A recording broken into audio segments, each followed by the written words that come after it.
Supposing that I say to you, each one of you is really the great self, and you say, well, all you've said up till now makes me fairly sympathetic to this intellectually, but I don't really feel it. What must I do to feel it really? My answer to you is this. You ask me that question because you don't want to feel it really. You're frightened of it. And therefore what you're going to do is you're going to get a method of practice so that you can put it off. So that I can say, well, I can be a long time on the way getting this thing, and then maybe I'll be worthy of it after I have suffered enough. See, because we are brought up in a social scheme whereby we have to deserve what we get. And the price that one pays for all good things is suffering. But all of that is precisely postponement, because one is afraid here and now to see it. If you had the nerve, you know, real nerve, you would see it right away.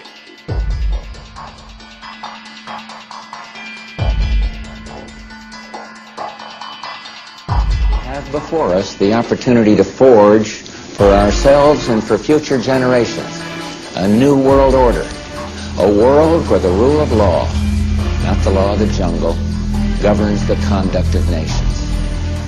When we are successful, and we will be. I think a new world order is emerging, and with it the foundations of a new and progressive era of international cooperation. We have resolved that from today we will together manage the process of globalization. Playing it from a different angle as it slammed into the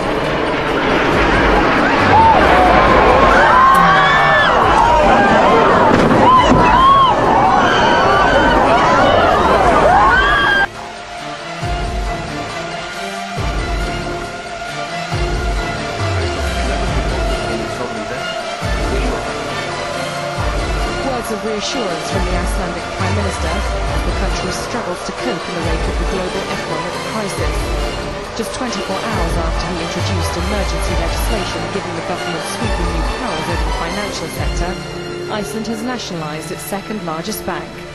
The bailout of Landsbanki comes after trading in shares of major banks was suspended on Monday, and the exchange rate of the Icelandic krona was fixed after it lost a quarter of its value against the euro. Insurer American International Group's Fight for Survival found an $85 billion lifeline late Tuesday from the Federal Reserve, boosting Asian share markets in early trade. The Fed, with its secured loan, would take nearly an 80% stake in AIG, which lost nearly half its value in after-hours trading after a 21% slide Tuesday.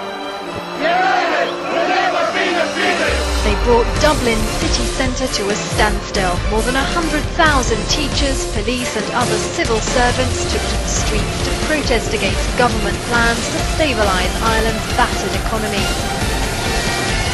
Prime Minister Brian Cowen intends to introduce a new pension levy requiring public sector workers to contribute an extra 3 to 10% towards their pension. The Sky people have sent us a message that they can take whatever they want and no one can stop them. But we will send them a message. You ride out as fast as the wind can carry you. You tell the other clans to come. You tell them Tarak Makto calls to them. And you fly now. With me, my brother, sister. And we will show the Sky that they cannot take whatever they want. And that this big singer. When injustice becomes law, resistance becomes duty. The utmost manifestation of love and devotion to America is today, as it always has been, resistance of tyranny. Resist we must, and resist we will. We will not be silent, we will not obey, we will not let our government destroy our humanity. We will not wait another moment in fear to stand up for what we know to be right. It is time we start meeting oppression with resistance. They cannot stop us.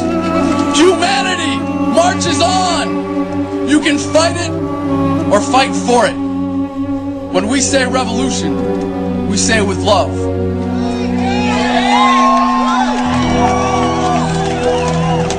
As we march onward from this place, where we have pledged to each other our lives, our fortunes, and our sacred honor, let us embrace the struggle, cherish the fight, and live in that love. the passion of our hearts will be raised with our fists. We need to wake up and realize that our real enemies are not some distant land. They're not people whose names we don't know and cultures we don't understand. The enemy is people we know very well and people we can identify. The enemy is a system that wages war when it's profitable. The enemy is the CEOs who lay us off from our jobs when it's profitable. It's the insurance companies who deny us health care when it's profitable. It's the banks who take away our homes when it's profitable. Our enemy is not 5,000 miles away. They are right here at home. If we organize and fight with our sisters and brothers, we can stop this war, we can stop this government, and we can create a better world.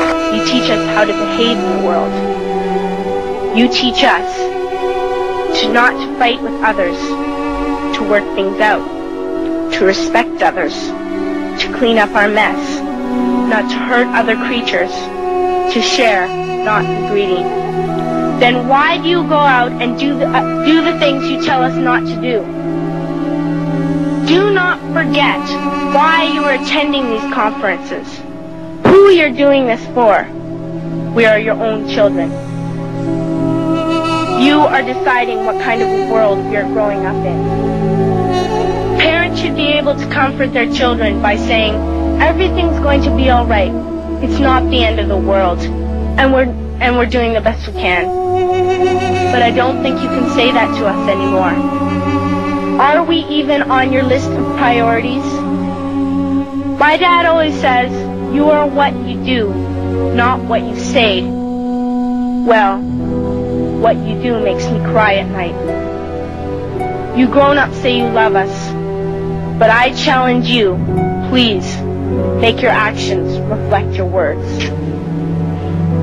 Soldiers, don't give yourselves to brutes, men who despise you, enslave you, who regiment your lives, tell you what to do, what to think, and what to feel, who drill you, diet you, treat you like cattle, use you as cannon fodder. Don't give yourselves to these unnatural men, machine men with machine minds and machine hearts. You are not machines, you are not cattle, you are men. You have the love of humanity in your hearts. You don't hate, only the unloved hate, the unloved and the unnatural.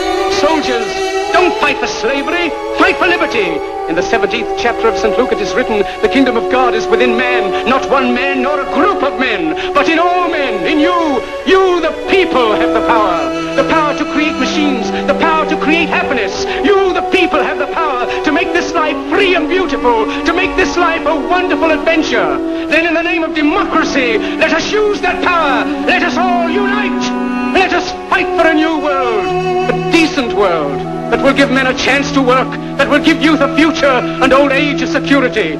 By the promise of these things, brutes have risen to power, but they lie. They do not fulfill that promise. They never will. I think that it must be real. And it does turn everything on its head for everyone. And this is why you do get opposition from people who think you're crazy, who think you've gone down too deep, you've gone in too deep into all this thoughtfulness. It was Socrates himself who said the unquestioned life is not worth living. Well, the Greeks killed him, and the Romans killed Jesus, and the CIA killed Martin Luther King, and the crazy man killed John Lennon. So there does seem to be an attraction to great good from the unhinged. And I like to use the word unhinged because it means that you've unhinged yourself from the tapestry, the fabric of reality, and then you suddenly gravitate towards someone doing something good or doing something bad, and then it explodes. Just to let you know, terrorism is just a word, and it's a very clever word used to control you. There is no difference really between terrorism and war, and therefore the war on terrorism is like having a war on war. Excuse me, sir, why have you got a notebook out and intimidating a young man? I'm not intimidating a young man, I'm just You are a private employee, you do not need a notebook to take anyone's details. I'll tell you the identification here. I am me, you are you, he is him.